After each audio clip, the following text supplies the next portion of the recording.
with a great welcome. I give a warm, or perhaps cold, very cold, welcome to all of you who are here, and a warmer welcome to those who are sitting on the hearth of your fireplace, fondly remembering the days of July. Welcome to the 11th Annual Duck Day. Aristotle, a 3rd century BC philosopher and probably one of the best known philosophers, had a desire to know the weather. He authored a 4-part book called Meteorology, which is about how to understand one thing, that being the weather. Humans well before Aristotle desired to know the weather. For instance, the Babylonians, some which predated Aristotle and the Greeks by 1,500 years, would use the positions of the stars and the planets to predict the seasons and when the rainy season would be. During the Middle Ages in Europe, there arose a belief that the badger would emerge from his hibernation on the holiday of Candlemas, an ancient Christian holiday celebrated on February 2nd. If he saw his shadow, winter would be gone and he would return to hibernation. If he did not see his shadow, a spring would be upon him. When the Dutch came to Pennsylvania, they brought this tradition to the New World. However, they used a groundhog instead. The earliest written mention of February 2nd events for predicting the weather are in a diary from 1840 in Pennsylvania. This tradition continues to this day, with the groundhog, who is infamous for not being accurate in Pennsylvania. This created a problem. Pennsylvania weather is simple compared to the disastrous New England weather.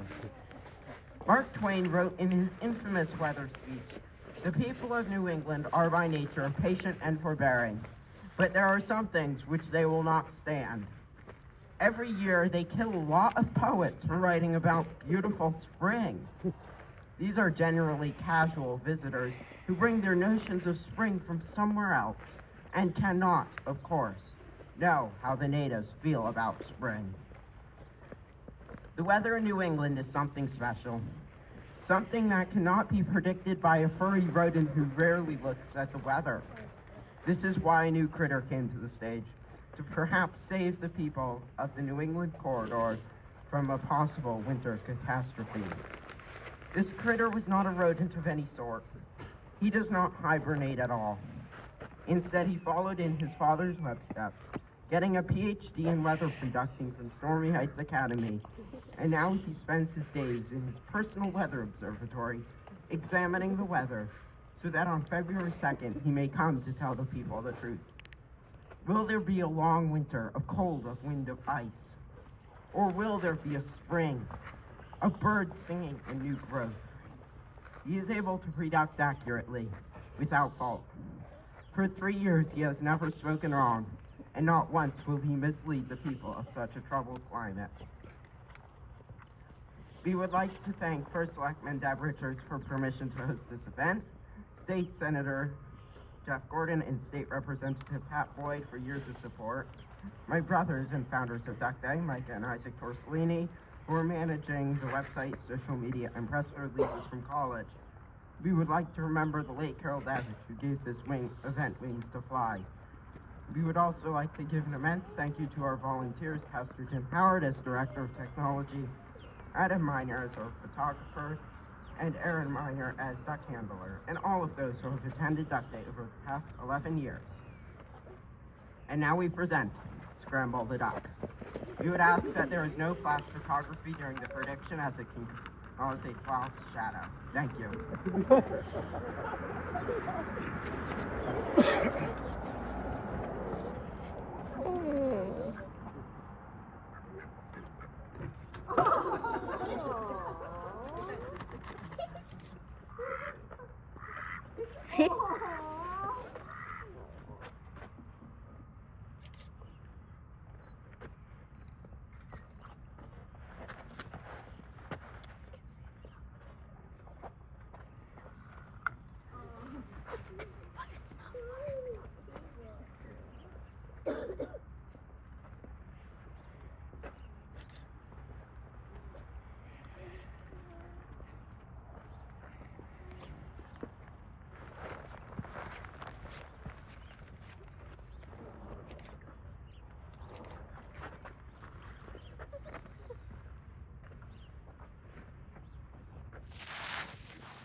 Hark, good folk, both far and near, gather close and lend an ear.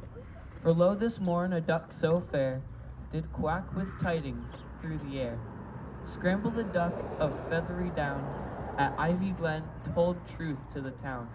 Mark ye well, the time draws nigh when winter's grafts shall fade and die. No more the forest shall bite thine hand, nor icy winds o'er eastward's land. The snow shall melt, the buds shall bloom, and banish forth the winter's gloom.